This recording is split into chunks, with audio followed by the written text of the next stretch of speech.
ამბებს გადაურჩი და დღეს ივანიშვილმა გადაწყვიტა გაუხსნას, კარი გაუხსნას ყველა იმ ქვეყნის მოქალაქეს, რომელსაც არსად არც ერთი ქვეყანა არ უშვებს, რადგან ითვლებიან განკვეთილ სახელმწიფოებად, ტერორისტულ სისტემებად. და აგერ ბრძანებულება, მთავრობის გადაწყვეტილება, ყობახიძის ხელმოწერილი, ვის შეუძლია უვიზო შემოსვლა საქართველოში, მეგობრებო.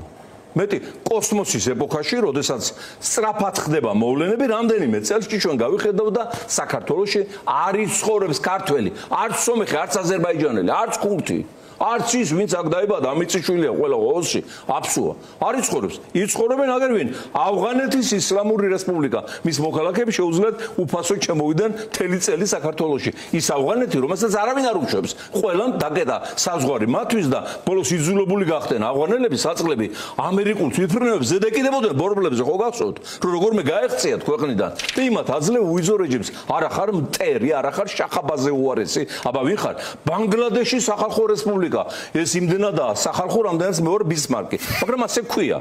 200 მილიონია ხალხო და ეს ხალხი ცდილობს სადმე გაიქცეს იმ საშინელი ჯუნგლებიდან, რომელიც სავსეა სამეფო კობრებით, მახრჩობელა იმით გველებით, ანაკონდებით, ტიგრო ვეფხვისებრი ის არის, მახრჩობელა ქვია, ანაკონდაზე არ ნაკლებ ისა პატარა, ვეფხვებითა და ერთსულად სადმე გაიქცნენ შიმშილდი ხოცება ხალხი და 200 მილიონი იმას უხსნის საზღვარს, რომ აქ შემოვიდნენ. განის რესპუბლიკა, ასევე, ესე იგი, ეს ქვეყანა დასახლებულია ჟირაფებით და დასახლებულია ტომებით, რომლებსაც ერთსულად გააღწევენ თავი ამ ჟირაფებიდან. აგერ უვიზო რეჟიმი საქართველოში აღეშენა ღმერთმა. ეთიოპიის ფედერაციული დემოკრატიული რესპუბლიკა. ეხლა რამდენად ეთიოპია დემოკრატიულია, ჩემი აზრია, მაგრამ ძველი ქრისტიანული მართლმადიდებლური ქვეყანა, მაგრამ ამის მიუხედავად ჟობია, რომ ყველა ერმა თავის მიწაზე, თავის ფუძეზე, ჩიტმა თავის ბუდეში უნდა იცხოვროს, ძმები რო გაიყრებიან თავის სახლებში ცხოვრობენ. აბა ღმერთმა იმ დიდი წარღვნის შემდეგ რატო დაანგრია ბაბილონის გოდოლი? იმიტომ რომ ხალხმა გადაწყვიტა ერთად ეცხოვრათ იმ ატყორცნილ სასახლეში და მიდიოდა გლობალიზმი, შეიძლება ითქვას, ადამიანური ზნეობრივი, რაც გადაიზარდა უღმერთობაში და დაასწრო ღმერთმა და დაანგრია და გააქცია, გამოაქცია, ყველას თავისი ენა მისცა, თავისი მიწა მისცა და უთხრა აქ იცხოვრე და ისე იზმე და მეგობრეთო. ეს ღვთიური მოვლენა, არა მარტო სამართლებრივი და დემოგრაფიული, ხო? რის წინამდეგაც წავიდა ეს ბატონი ერის გამყიდველი. შემდეგ ერიტრეას სახელმწიფო ეს გამოიყო ეთიოპიას, გაქანებული სეპარატისტები და მკვლელებით არის სავსე. ბაივიკები იყვნენ გუშინ და ეხლაც დარბიან და რა ვიცი, იქ ბრაკონიერობენ და ბოლოს რო გააჩერონ ბრაკონიერობისგან ნაკრძალებში აყავთ რეინჯერებად. რომ ვითომ დაიცავენ იმ ცხოვრებას, რომელსაც გუშინ ხოცავდნენ და აი მაგათ სვერო უვისო რეჟიმი იემენის რესპუბლიკა ხალხო. მთელი ამერიკა, მთელი ევროპა, მთელი ბრიტანეთი ბომბავს ამ იემენელებს და ისინი მაინც არ ჩერდებიან და ჩაკეტეს ფაქტურად წითელ ზღვაზე და სუეცის არხში გემების მოძრაობა და თუ ადრე მომდებოდა ერთი კვირა ჩინეთიდან ტვირთების კონტეინერებით გადატანას ევროპაში, ეხლა ერთი თვე უნდება სამხრეთ აფრიკის შემოვლით. დუღს ჰუსიტების იემენი და აბსოლუტურად და ვერავისთან ვერ გადიან. საუდის არაბეთში საუშვებენ, მეზობელ ქვეყნებში. ამ დროს აგერ ჩვენთან უვიზო რეჟიმი. კამერუნის რესპუბლიკა ხო არ არის საუბარი. აშენა ღმერთმა თავიანთ მიწაზე კამერუნელები. კოდ დივუარის რესპუბლიკა. თუ კვირაში არის 7 დღე, იქ ხდება 8 გადატრიალება, იცით ხო?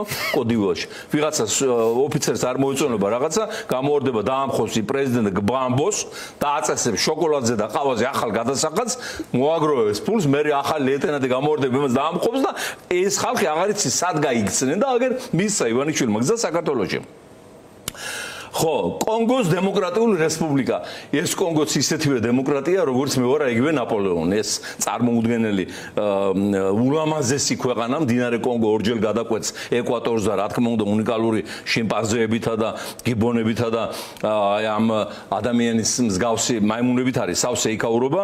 საოცარი ხალხია, ძალიან კარგი ხალხი ცხოვრობს, მაგრამ გაქცევაზე არიან ისინიც და მთელი ევროპის ტაქსისტები კონგოელები არიან, რომლებიც სულ პოლიტიკოსებია თან. რო ჩაუჯდები ტაქსში აგინებენ ამ კონგოს და თავიანთ მთავრობას. ეს ის პატრიც ლუმბუბას ქვეყანა, რომელიც მოკლეს და მე მოსკოვში იყო უნივერსიტეტი მის სახელობით და მთელი აფრიკა ჩამოყალიბდა იქ გასწავლიდა.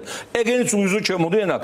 მაროკოს სამეფო, ნუ კი, კაი სამეფო, კაი ქვეყანა, მაგრამ თავიანთ ადგილას დაეტიონ და ვიზით შემოვიდნენ, კი ბატონო, შევხვდებით სულით, გულით, სიყვარულით. აგერ ნიგერია, ხალხო 210 მილიონია ნიგერია აღარ იციან სად გაიქცნენ შიმშილით იხოცება ხალხი და აგერ საქართველოში ივანიშვილმა მისცა უვიზო რეჟიმი პაკისტანის ისლამური რესპუბლიკა მეგობრებო აი ახლა ომი მზადდება ინდოეთსა და პაკისტანს შორის ისეთი რომ შეიძლება მოსანატრებელი გაგვიხდეს უკრაინის ომი და სხვა ომები იმიტომ რომ ორივეს ატომური იარაღი აქვს დათვალეს ერთს აქვს 400 ქობინი მეორეს 250 ქობინი ან სად გააკეთეს და შეიძლება ატომურ ომში გადაიზარდოს და 250 მილიონი პაკისტანელიდან აქ რომ მოგაწყდეს თუნდაც 1 მილიონი მე მახსოვს ერთხელ გვეხუმრა ჩინეთის ელჩი პარლამენტში რომ ვიყავით ხუმარა კაცი იყო რომ რუსულად ლაპარაკობდა თან დავაი შალვა 1 მილიონი ადამიანი ჩამოასახლოთ ჩინიდან საქართველოსიო და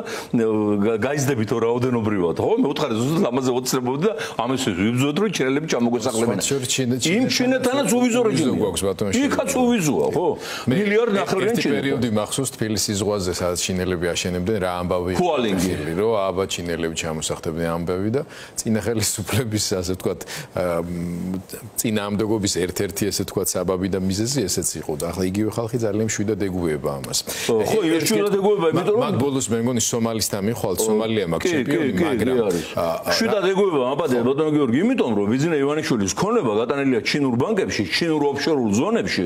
მე ხო გითხარით წინის წინა გამოსვლაზე გუანჯოუში გადაიტანა მათ შორის მამაცაშვილის სახელზე გაფორმებული, ჩხატიშვილის სახელზე გაფორმებული თავისი ქონება გუანჯოუში უძველესი ოფშორია ჩინეთში, რომელთაც დაიწყო ჩინურ ეკონომიკის განვითარება. მათ შორის ოქროს საგდრისიდან მოპარული და აფეთქებული საგდრისიდან ოქრო პირდაპირ სლიტკები იქ აქვს გადამალული და გონია რომ ახლა ჩინეთი ბუდისტური ჩინეთი რომელიც დიპლომატიის მაგალითია და იგივე მაოძედუნის სიტყვებს თუ გავიხსენებთ რომ ჩინეთი უნდა გავდეს იმ მაიმუნს რომელიც ხეზე ზის და ელოდება ორი ვეფხვის ბრძოლა რით დამთავრდება თუ ისინი დახოცავენ ერთმანეთს რად უკეთესი ჩინური დიპლომატია და ცივილიზაცია აღუწერელი სიღრმის მატარებელი ფილოსოფიაა და ივანიშვილის ტვინში რა თქმა უნდა ეს არ შევა და ნუ გონია რომ იქ უსაფრთხოდ გადამალა იქ ყველაფერი. სომალი, ნუ სომალზე ვაღარ ტერორისტული სახელმწიფოა.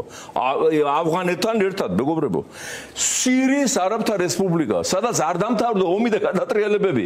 1-5 ქვეყნის ჯარი დგა, იქა და კიდევ ვერ აჩერებენ, რომ არ მოხდეს ხოცვა ჟლეტა და თანაც სასაული ამბავი. სირია მაღიარა აფხაზეთის და ცხინვალის დამოუკიდებლობა. ჩვენ გავწყვეტეთ დიპლომატიურ ურთიერთობა ამის გამო სირიასთან და უვიზო რეჟიმს აძლევენ სირიის მოქალაქეებს. გაგიგიათ ეგეთი რა. ერთი დათქმა არის მაგ ობიექტურობისთვის რო აღვნიშნოთ. შინაგან საქმეთა სამინისტროს განცხადებას გავეცანი მე და მინისტრის მოადგილესაც მოусმინე. ისინი ამტკიცებენ რომ პირიქით გამკაცრდა და რომ გალფის ქვეყნებში გაცემული ვიზის შემთხვევაში ხდება ეს ანუ ისინი თუ გაცემენ ამ ვიზას და ეს პროცედურა იქნება. გეტყვით მან რა ხდება? როგორც ეს რაღაც გარკვეულ ფილტრს გულისხმობს. გეტყვით რა ხდება ეს ძალიან ამ ქვეყნებიდან წამოსულები. გასაგებია ყოფნა არ ყოფნის საკითხია მეგობრებო და კარგია რომ მომეც საშუალება დეტალურად გავჩერდეთ ამ საკითხზე. ეს არ არის აღარც პარტიული საკითხი, არც პოლიტიკოსებს შორის კინკლაობის თემა, საერთო ეროვნული საკითხია. ჩვენი ყოფნა არ ყოფნა ფიზიკურად შეაგდო სასწორზე ივანიშვილმა თავისი გაუმაძღარი სისხლიანი მადით. ეხლა რა შესაძლოა 2015 წელს ღარიბაშვილი რო გონია რომ გაიპარა და სანქციებს